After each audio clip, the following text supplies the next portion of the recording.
Já faz algum tempo eu já lhe avisei, já lhe falei sobre isso. Você me diz eu não sei. Já lhe disse que o tempo...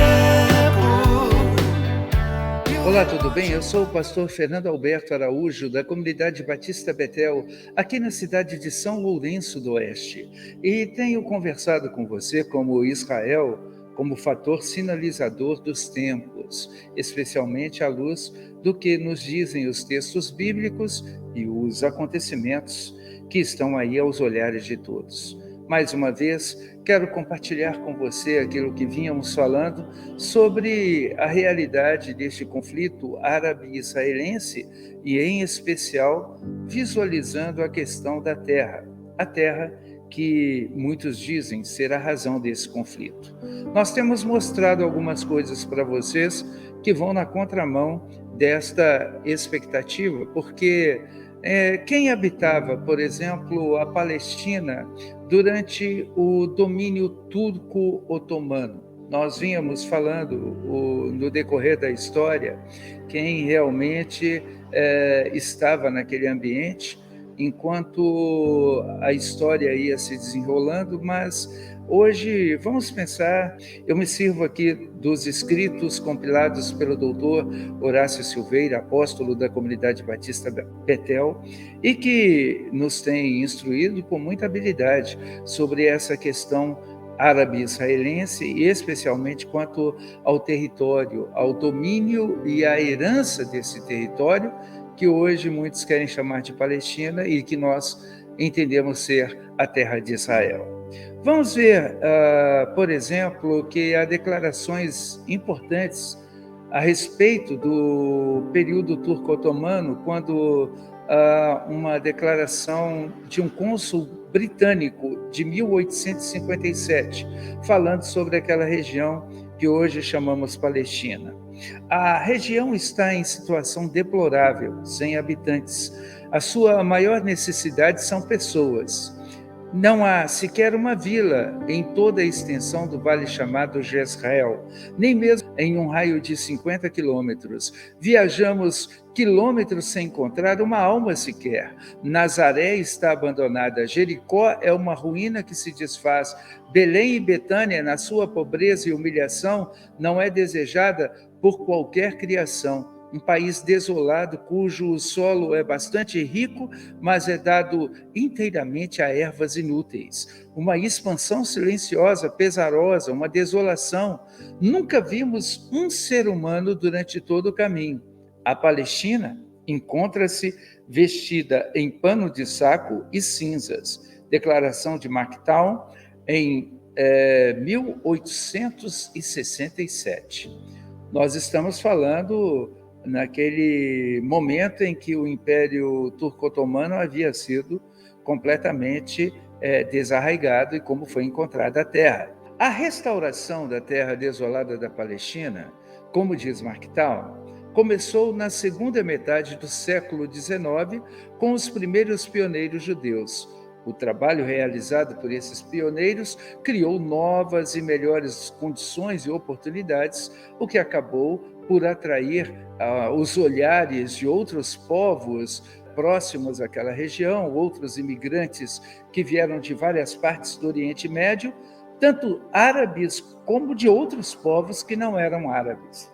Esse recomeço de vida na Palestina chamou a atenção da rainha da Inglaterra, que, à época, com o desejo de criar um lar nacional judaico, realizou a Declaração de Balfour, que em 1917 foi também confirmada pela Liga das Nações, encarregando essa Declaração de Balfour pela Liga das Nações, o governo britânico de cumprir o desejo da rainha no sentido de que o governo de Vossa Majestade vê com favor o estabelecimento na Palestina de um lar nacional judaico e fará uso dos seus melhores recursos para facilitar a materialização desse objeto. Ficou então determinado o controle britânico sobre toda a região e que a área seria aberta à criação de assentamentos judaicos, o que também determinou-se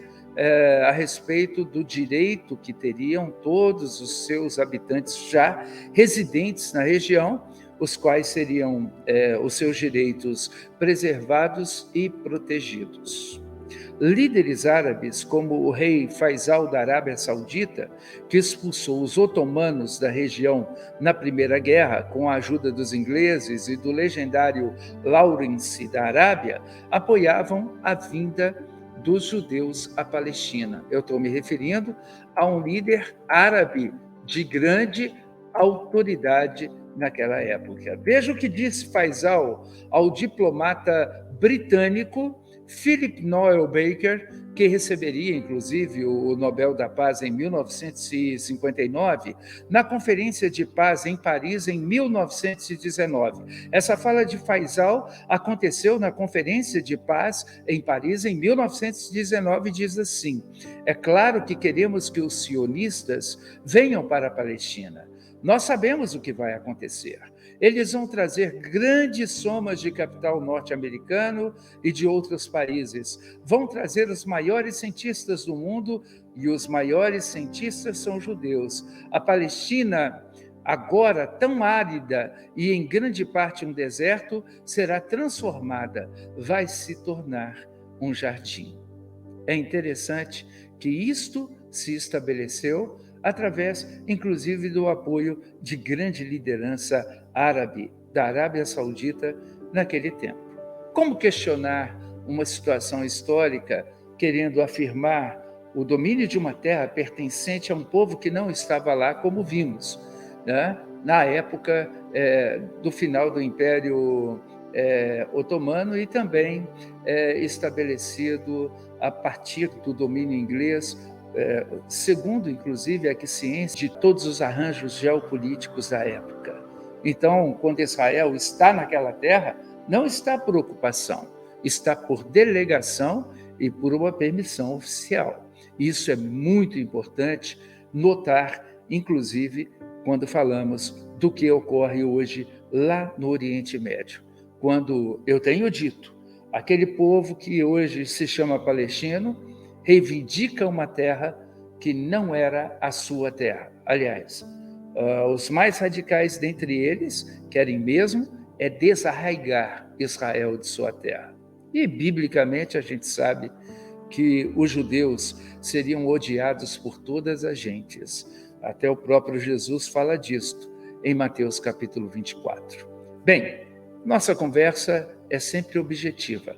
No próximo vídeo, eu vou contar um pouco mais sobre os detalhes históricos do estabelecimento de Israel na sua terra como cumprimento profético daquilo que Deus havia falado sobre a restauração do Estado de Israel.